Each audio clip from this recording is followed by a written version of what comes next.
I didn't really think about this until we were going through this dialogue, and I haven't talked about this in I don't know how long. My dad made investments. We were doing really good, and partner ran away with all of the money. We went from a house to a small apartment. I remember my mom, she looked at him and she says, I told you not to do those investments. I told you we were comfortable where we were at, but you went ahead and did them and talking about having a big old bright future. That's the first time I ever seen that. I shit out. This is why Tony Robbins says it's not you, it's your mind, and it's just the pattern. Because for me, like immigrant family, got teased a lot as a kid. Dad was never home, spent most of my time with mom. I'm like, I'm not gonna be like my dad because he never spent enough time with me. And then I end up being just like my dad because I'm trying to make money and therefore not being able to spend time with my kids. So I'm just like, yo, I'm sacrificing too much to make money. And what's the crazy thing is I'm still sacrificing too much to make money. So it's just like at my job, Uber, it was the same thing. I was still sacrificing too much to make money. And the thing that was actually going to be beneficial for my family, which is what I'm doing now, was what I actually wanted. But in order to pursue that, I had to sacrifice what I was already doing to make money. And then on the other end with Rodney's, it was just like, yo, losing everything. I saw my dad, like we didn't lose everything, but I can see the dynamic between him and my mom because he was the more entrepreneurial one. And she was always coming at him about all these new ventures, taking loans and his failures and stuff like that. And they could just never have a conversation about money. So he'd just shut down and not have a conversation with her.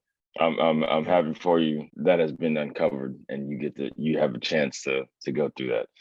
I've thought about it, but I haven't thought about it on this level. Like I'm a balled up version of my parents. Like I work my ass off, got good benefits, got good pay and everything like that because that's what they did. But at the same time, it's like how I chase goals and everything like that. They had goals while they were doing that. They just believe you got to work more at your job to get your goal. And I saw that play out. They finally got it after they retired 30, 40 years. And my mom doesn't do it now, but earlier on, I mean, she used to say, hey, don't you put your family at risk like what your dad did us. Remember, the mind distorts, deletes, and generalizes information. And what I'm getting very good at is looking at other people's experiences, kind of like Rodney was saying is about his dad or even me about my dad, where it's just like, yo, it's not the risk that caused the failure. There are all of these different intangibles as it relates to the inputs that they just weren't aware of that caused it, right? So wifey, family, friends just only see the action of me just leaving my job or taking a risk.